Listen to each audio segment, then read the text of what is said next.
Polri dan pemerintah berhenti mengadu domba polisi dengan warga sipil. Apa-apaan ini? Polisi yang terluka dikasih penghargaan kenaikan pangkat luar biasa. Ini biar apa? Mau mengirim message apa? Mau menghargai kinerja-kinerja mereka? Ya udah, hargain, nggak apa-apa. Kalau yang benar kinerja mereka yang dilaksanakan itu benar-benar menghentikan dari provokator. Kalau yang selama ini terluka banyak, udah orang yang berguguran, manusia, pahlawan-pahlawan kita yang berguguran, yang tidak bersalah, yang kena gas air mata 60 tahun lalu meninggal dan lain sebagainya. Terus setelah itu kalian berikan penghargaan terbesar kepada yang polisi-polisi yang terluka. Ini bener-bener kayak mengakui, membenarkan kalau sampai seseorang terluka dari pihak aparat, berarti mereka berhak kenaikan pangkat luar biasa. Jadi gimana nih kalau polisi yang pengen naik pangkat harus terluka gitu? Mbak Salsa Huta Galung, saya mau menyampaikan ketika Anda berstatement terkait dengan Sahroni, pembiayaan anggaran mengenai DPR, tunjangan-tunjangan, patwal dan lain sebagainya, kritisi kepada pemerintah, yang tahap awal Anda mengkritisi, ada banyak orang ngepen kepada saudara. Saya juga ngepen kepada saudara. Saya bangga bahwa ada diaspora Indonesia yang ada di luar negeri, di Denmark, menyuarakan apa yang menjadi nota kebenaran atas nama rakyat Indonesia, dan itu didukung oleh jutaan netizen. Tapi apa yang Anda ucapkan terkait dengan kayak gini kan bisa jadi makin agresif dong aparat kepolisiannya. Ngaco Anda, kali ini Anda ngaco, diduga Anda ngada-ngada. Anda tidak ikut di lapangan. Saya, Mangapul Sirait, seorang mahasiswa Fakultas Hukum di universitas yang ada di Jabodetabek, walaupun saya tidak menyebut saya berbicara atas nama kampus, tapi atas nama mahasiswa dan atas nama aktivis. Saya ada beberapa hari yang lalu di lapangan juga turut menyuarakan apa yang menjadi tuntutan unjuk rasa masyarakat, yang dimana aspirasi itu disampaikan oleh mahasiswa, oleh para aktivis, oleh para serikat pekerja, saudara-saudara kita, abang-abang kita yang ada di pekerja ojol, ya, terkait adanya yang meninggal, kita sangat prihatin. Terkait yang adanya luka-luka, sangat kita prihatin. Itulah risiko dampak daripada sebuah demokrasi yang harus benar-benar makin mengarah kepada seperti negara-negara yang berkesadaran hukum. Masuk daripada Prabowo mengatakan naikkan pangkat kepada mereka yang adalah terluka, bahkan terancam nyawanya. Artinya mereka melaksanakan tugas bela negara dalam sebuah keprajuritan, apa TNI atau Polri, supaya mereka benar-benar disupport, didukung oleh Panglima tertinggi, yaitu Bapak Presiden, yang adalah kepala negara, kepala pemerintahan, panglima tertinggi. Dan itu adalah cara supaya para mafia-mafia yang mendalangi kerusuhan, karena saya dari sana, mafia-mafia yang sudah kabur, buronan sekarang lari ke luar negeri, dan diduga adanya para pejabat-pejabat yang selama ini berteman sama mafia yang kabur itu.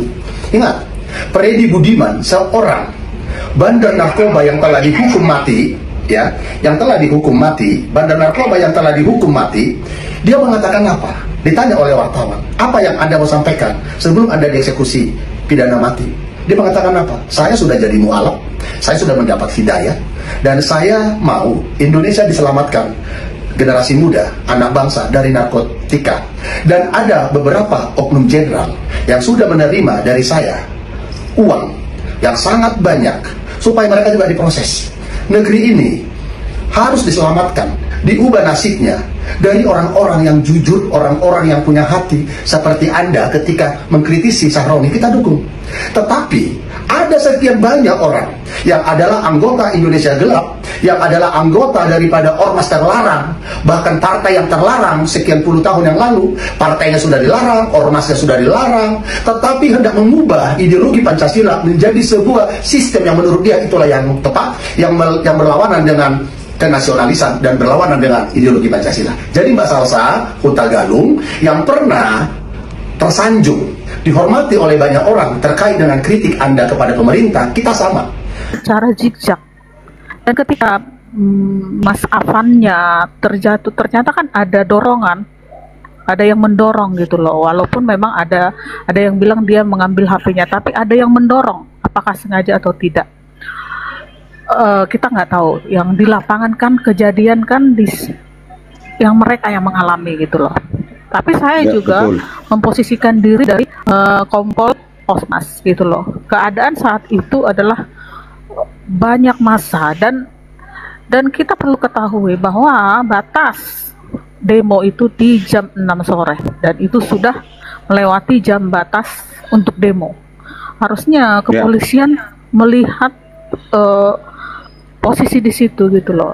Sedangkan mereka kan kepolisian itu kan tugas mereka adalah bagaimana supaya saat itu Jakarta harus aman, ya dong.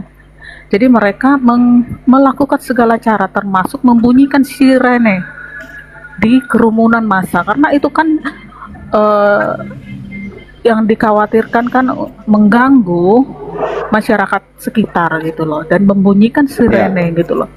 Nah, tiba-tiba ya yang baju putih itu kan ada jadi dari segala sudut coba dicek nanti semoga dan udah banyak kok yang mulai speak up tentang itu ya. Dia berlari zigzag dan itu hanya dilakukan oleh yang ingin melakukan sesuatu lah gitu loh. Jadi harus dicari lagi bukti-bukti, jangan sampai Pak Kosmos mendapatkan ketidakadilan. Dan ini Ya. jujur saya luar biasa ya, siapa yang sedang bermain atau apa, dan saya kecewa sekali ketika hukuman untuk Pak Kosmos ini begitu cepatnya. Apa yang sedang diinginkan oleh penyidik saya nggak tahu, sangat cepat gitu, Ya. luar biasa gitu ya.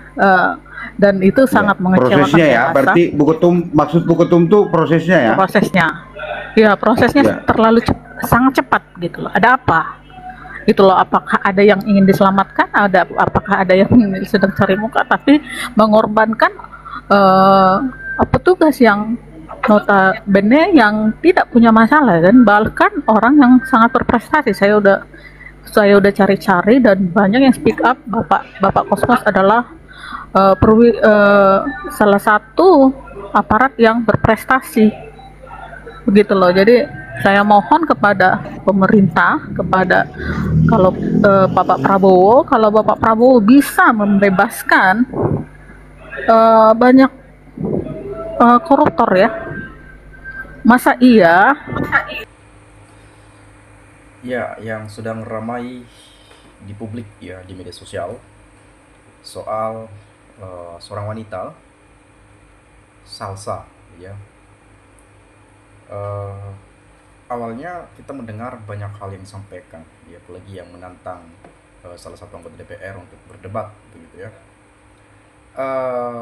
Teman-teman, saya melihat semakin kesini ya semakin banyak ya para pejabat yang disemprot dan semakin diselidiki ada kabarnya ternyata ya orang suruhannya Partai Gajah katanya gitu, anak gajah juga katanya gitu, yang mengarah ke PSI lah, mengarah ke ke Solo gitu ya.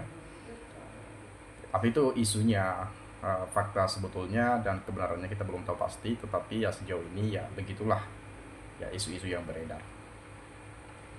Dan beliau ini ternyata ada di luar negeri ya, dengan konten-kontennya yang tersebar luar di berbagai media sosial ya, tentu mungkin teman-teman sering sekali melihatnya ya. Tetapi dalam hal ini saya coba mengajak Anda untuk melihat ya bagaimana penilaian teman-teman kita terkait penyampaian dari cuplikan video sebelumnya. Ya, benarkah itu dari suruhan atau anak buah ya si A, si B, si C? Ya, saya akan coba baca. Ngapain menghargai polisi? Polisi di Indonesia itu yang jujur cuma polisi tidur. Polisi tidur ya? Ya, menyangkut polisi sih sebetulnya ya nggak bisa kita pungkiri bahwa kepercayaan publik juga kepada kepolisian saya kira akhir-akhir ini sudah menurun gitu ya. Dan itu kita jelas melihat ya. Kemudian suruh Salsa respon masalah lapangan kerja 19 juta aja diam baik. Nah, jadi ya kerap Salsa ini katanya ya menyerang orang-orang yang bukan berada di lingkarannya Pak Jokowi begitu, atau di lingkaran geng Solo dan macam-macam lah disampaikan pada isu-isu yang beredar ya. Kenapa nggak sindir dulu atau nggak respon atau nggak tanggapi soal janji 19 juta lapangan kerja, atau soal polemik ijazah ya, itu kan sering sekali kita dengarkan itu. Kemudian kamu ngaku mahasiswa yang benar, tapi ikut nggak aksi demo yang sudah lewat kemarin sebagai mahasiswa? Terlalu banyak ngomong akhirnya blunder, dalam banyak bicara pasti banyak kesalahan. Saya awalnya suka sama Salsa, tapi ujung-ujung dia banyak ngawur sampai-sampai dia menyebut PDIP. Kenapa dia tidak berani bilang Jokowi kalau dalam semua itu? Mbak Salsa lawan penjilat yang baru ini untuk debat jangan takut ternak ini. Ya, jadi kenapa takut bilang nama Jokowi misalnya, atau singgung soal politik ijazah, atau ya kebohongan-kebohongan yang sering kita lihat lah gitu ya. Kemudian Salsa salah sasaran, Gibran dan Jokowi tidak pernah dikritik. Ya, begitu juga dengan Sylvester yang masih berkeliaran di luar sana.